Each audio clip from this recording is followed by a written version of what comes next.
Welcome to Geocache Adventures with me, Shadow Dragon 1, where I talk about geocaching and my adventures with it. I was out one day trying to get some quick park and grab caches. I was at your typical park and grab container under the skirting of a light post when I noticed a small QR code sticker on the light post. I thought it was odd, and out of curiosity I scanned the code. It took me to a website called Munzee, Real World Gaming Adventure.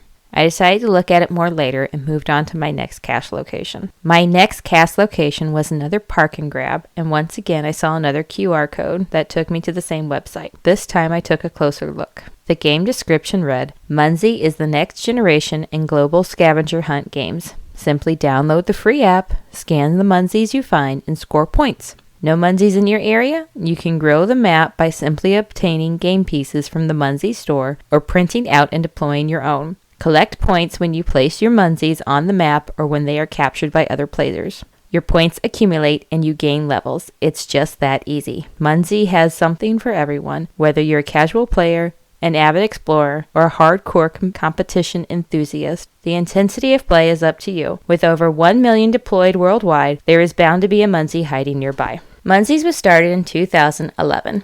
You can use the app to search for different Munzees and log them as you find them. Instead of finding caches, you find QR codes and log them on the app. Just there are different types of geocaches, there are different types of Munzees. There are physical and virtual Munzees, and those even break down into different types. The different types are worth different point values. You gain points to increase your player level and global ranking. There are also opportunities to earn different badges, and there are clans that you can join to participate in clan wars.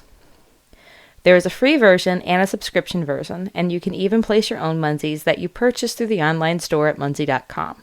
While the premises is similar to geocaching, there does not appear to be a direct link between the two from what I have been able to find.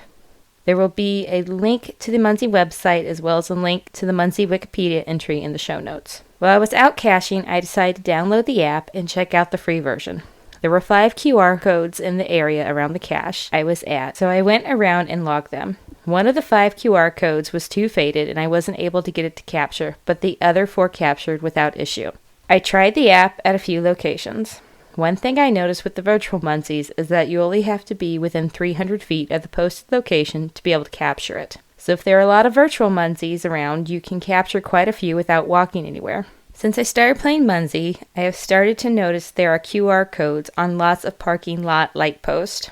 It's funny how you don't notice them until you know it's a thing, and then they seem to stand out without even searching for them. About 2 weeks after I first created my account, I got an email offer for a free Munzee starter pack. The pack included 9 physical Munzee stickers and a digital credit. The pack normally cost $10. With the promo code, I only had to pay 75 cents for postage. I tried to find the rules for placing Munzees, but the best I came up with was an article that gave examples of locations of hides. You can find a link to that in the show notes. The only place where it talked about getting permission to place a Munzee was if you were placing one at a, quote, mom and pop shop. This has left me feeling hesitant to place any, so I haven't done that yet. One issue that I have noticed, which I've already mentioned, is that some of the QR tags won't scan because they are too faded from being exposed to the elements. I would say that I've had roughly 20% of the physical tags fail to scan for me. In my area at least, Munzees seem to be popular in parks and store parking lots. I imagine that's the case for most areas. So if you're doing park and grab caches or find yourself geocaching at parks, you're probably likely to find some Munzees in your area if you want to try it out. My son really likes looking for them when we're walking at the park. He gets very excited when he finds one.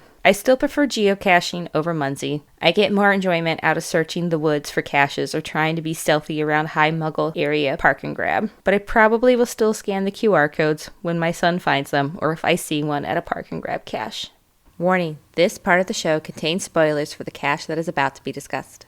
The cache that I am highlighting today is the one where I first noticed the QR code on the light post that led me to discovering Munzee. The cache was called Flavor of the Day. Cache ID GC5QG1E. Difficulty rating 2, terrain rating 1. The description read, a quick park and grab cache that should take only a few minutes to find. Hidden in the parking lot, which means no walking very far. Hungry muggles will most likely be present, so search carefully. Thanks for the restaurant manager for allowing me to place this geocache. Happy hunting. Congrats to Cache Slayer on first to find.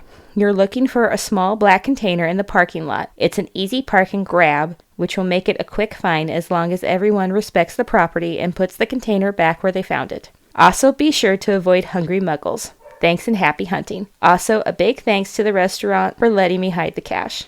Hint. I hope this hint lights the way to another find. The cache led me to a lamppost in a Culver's parking lot, hence the name. It was a classic park and grab. I was able to park right next to the light post. All I had to do was lift up the light post skirting, and there it was, a small black container like a 35mm canister. There were very few people around, so it was easy to go undetected. The whole thing took less than 5 minutes. I was replacing the container when I noticed the QR code and decided to scan it, leading me to Muncie. You have been listening to Geocache Adventures with me, Shadow Dragon 1. Feel free to reach out to me on my geocaching profile page, Shadow Dragon 1, or at geocacheadventures.org. I hope you've enjoyed this episode, and thank you for listening.